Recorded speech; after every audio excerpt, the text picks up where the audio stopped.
When finding roots of polynomials, we need to factor the given polynomial, and once we have all of our factored pieces, we're going to set them equal to 0 and solve for the variable, just like we did in our quadratic unit.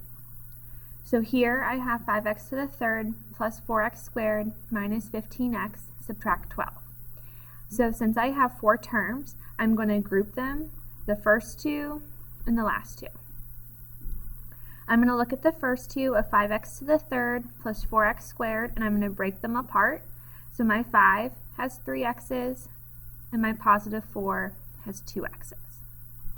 Both terms share 2 x's, so I'm going to have an x squared in front, and then I'm going to have a 5x plus 4 remaining.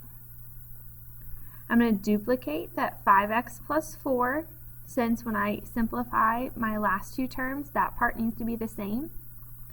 Then I'm going to take the negative 12 on top and divide it by the 4 to give me a negative 3. So one of my factored terms is x squared subtract 3, and the second term is 5x plus 4. Now I'm going to set both of those equal to 0. So I'm going to have x squared subtract 3 equal to 0, and 5x plus 4 equal to 0.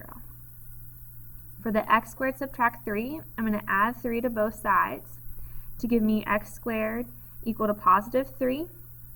I'm going to take this square root.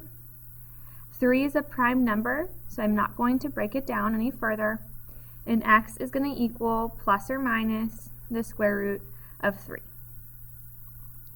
For 5x plus 4, I'm going to subtract 4.